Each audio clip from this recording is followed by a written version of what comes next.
Welcome everyone. आज की class में हम लोग सिलोजिज्म के बारे में पढ़ेंगे। तो सिलोजिज्म होता क्या है? बेसिकली ये मेरा लॉजिकल रीजनिंग का पार्ट है और इसमें कुछ मेरा स्टेटमेंट दे देगा। ठीक है, जैसे स्टेटमेंट में 1 2 3 और कंक्लूजन दे देगा मेरा, और कंक्लूजन में 1 2 3 और बेसिकली बोलेगा कि बताइए कि कंक्लूजन 1 2 या 3 में से कोई एक या ऑल, ठीक है, फॉलो कर रहा है कि नहीं कर रहा है मेरा स्टेटमेंट। बस इसी को हम लोग को शो करना है और इस पूरे पार्ट को हम लोग सिलोजिज्म बोलते हैं। तो सिलोजिज्म बेसिकली क्या होता है, हम लोग किसी भी इन्फेरेंस पे आते हैं, कोई भी कंक्लूजन पे आते हैं। कंक्लूजन पे आ रहे हैं किससे? गिवन सेट ऑफ स्टेटमेंट से। ठीक है, दिए हुए सेट ऑफ स्टेटमेंट से हम लोग कंक्लूजन पे आ रहे हैं। अब जैसे कि हम लोग प्रॉब्लम से ही देख लेंगे और ज़्यादा समझ में आएगा हम लोग को। तो पहला प्रॉब्लम दिया हुआ है मेरा, देखिए इसको कहते हैं, जैसे स्टेटमेंट दे देगा और इसमें 1 2 3 ये मेरा स्टेटमेंट दे दिया। फिर कंक्लूजन देगा 1 और 2 और इसमें पूछेगा आप कि बताइए कि given conclusion logically follow from the given statement हो रहा है कि नहीं हो रहा है। क्या कंक्लूजन ए ही फॉलो हो रहा है या 2 फॉलो हो रहा है बी में, या बोथ फॉलो, नाइदर फॉलो होगा या बोथ फॉलो होगा। ठीक है, तो इस तरीके से हम लोग को दे देगा।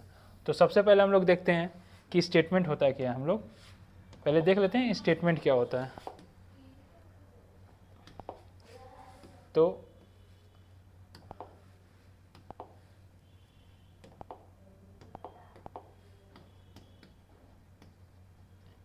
स्टेटमेंट होता है हम लोग को सेट ऑफ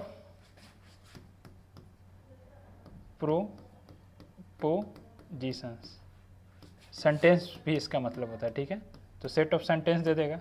अब ये मेरा क्या होगा ना कि ये मेरा लॉजिक, मतलब ज़रूरी नहीं कि ये रियल हो, रियलिटी से इसका कोई लेना देना है। ठीक है, रियलिटी से कोई इसका लेना देना हो। ठीक है, हम लोग को अजीब सा लगेगा। जैसे मान लेते हैं एग्जांपल के लिए, ऑल डॉग्स आर कैट। ठीक है, अब हम लोग को पता है कि डॉग्स कैट तो होगा नहीं, लेकिन इस तरीके के स्टेटमेंट को हम लोग ट्रू मान लेंगे। ठीक है, हम लोग मान लेंगे और इसी के बेसिस पे हम लोग कंक्लूजन पे जाएंगे। डायरेक्ट इसी के बेसिस पे हम लोग कंक्लूजन पे जाएंगे। तो स्टेटमेंट दो तरीके से हो सकता है, आइदर पॉजिटिव होगा या निगेटिव होगा। स्टेटमेंट मेरा दो तरीके से होगा। स्टेटमेंट मेरा आइदर पॉजिटिव होगा या निगेटिव होगा। ठीक है, पॉजिटिव स्टेटमेंट मेरा ऑल या सम वर्ड का यूज होगा, कीवर्ड्स का यूज होगा, या इससे ही मिलता जुलता वर्ड्स। और निगेटिव स्टेटमेंट मेरा नो या सम नॉट जैसे कीवर्ड का यूज होगा। और इसी दोनों स्टेटमेंट से सिलोजिज्म मिलेगा। तो हम लोग क्वेश्चन पे आते हैं और क्वेश्चन के थ्रू समझते हैं इसके बारे में। तो मेरा क्वेश्चन है, सबसे पहला क्वेश्चन दिया हुआ है मेरे को कि all toys are doll, all dolls are joker, some toys are car. ठीक है, तो अब स्टेटमेंट दिया हुआ है। ठीक है, मेरा स्टेटमेंट दिया हुआ है।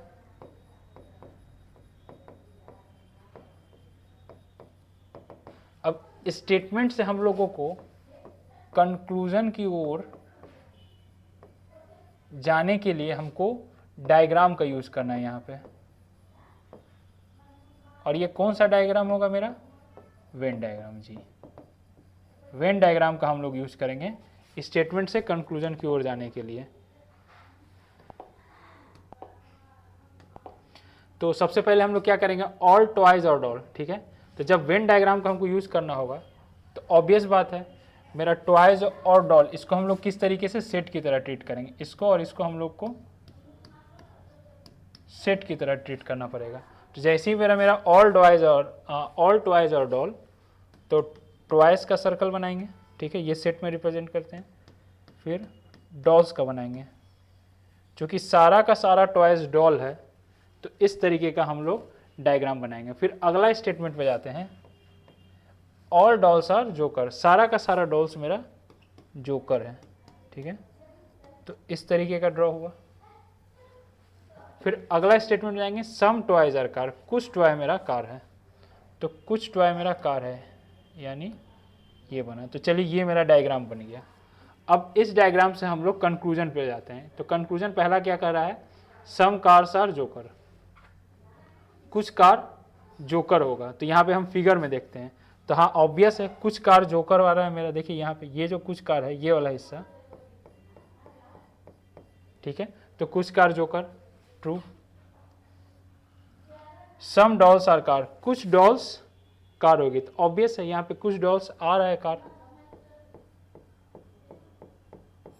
कुछ dolls are, some dolls are car. तो स्टेटमेंट 1 2 दोनों फॉलो होगा। तो इसके लिए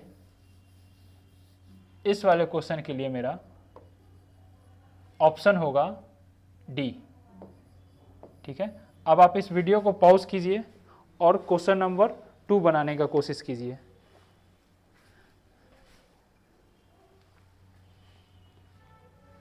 ऑब्वियस है आप लोगों ने ट्राई कर लिया होगा। चलिए एक बार हम बनाते हैं। तो क्वेश्चन नंबर 2 में क्या कर रहा है, इसको थोड़ा रब कर देते हैं।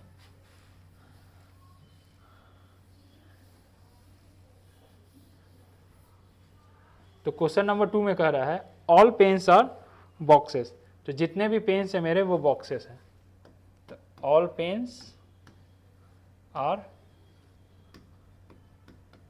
बॉक्सेस, ठीक है। फिर अगला स्टेटमेंट कह रहा है, अगला statement some boxes are blade, कुछ बॉक्सेस मेरे ब्लेड है। तो ये मेरा हो गया वेन डायग्राम बनाने का तरीका।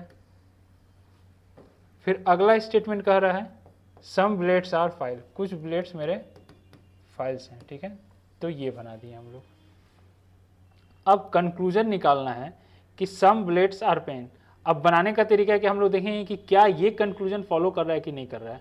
तो some blades are pen, some blades are pen, ठीक है। ये दोनों के बारे में हम डेफिनेट नहीं कह सकते हैं, क्योंकि यहाँ पे कहा गया था कि सम बॉक्सेस आर ब्लेड्स, यहाँ पे some boxes are blade, all pens are boxes, सारे के सारे पेन्स बॉक्सेस है, लेकिन पेन्स और ब्लेड के बीच का रिलेशन हम लोग नहीं निकाल सकते हैं।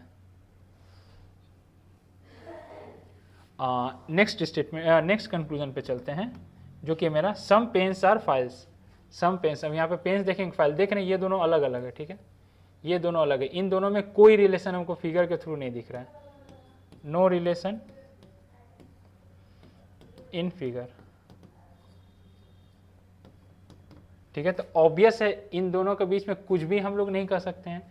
तो इसका करेक्ट ऑप्शन होगा 2 का करेक्ट ऑप्शन होगा C, neither 1 nor 2, neither 1 nor 2 follow, ठीक है। तो इसका करेक्ट ऑप्शन होगा 3। आपके लिए होमवर्क है, आप इसको होमवर्क में ट्राई कीजिएगा। नेक्स्ट क्लास में हम लोग इसको सॉल्व करेंगे 3 के लिए, और हम लोग नेक्स्ट क्लास में कुछ और प्रॉब्लम्स देख लेते हैं सॉल्व करने के लिए। जैसे स्टेटमेंट 4 है, ये 3 का पार्ट है, रिमेनिंग पार्ट है 3 का। यहाँ पे सम कीज आर बुक्स, तो आप 4 5 को भी कीजिएगा, सॉल्व करने का कोशिश कीजिएगा, 6 7 को, 8 9 10 तक, ठीक है। आप 10 तक इसको ट्राई कीजिएगा सॉल्व करने का। नेक्स्ट क्लास में हम लोग चेक करेंगे कि आप कितने सही बना के आते हैं। Thank you, have an awesome day.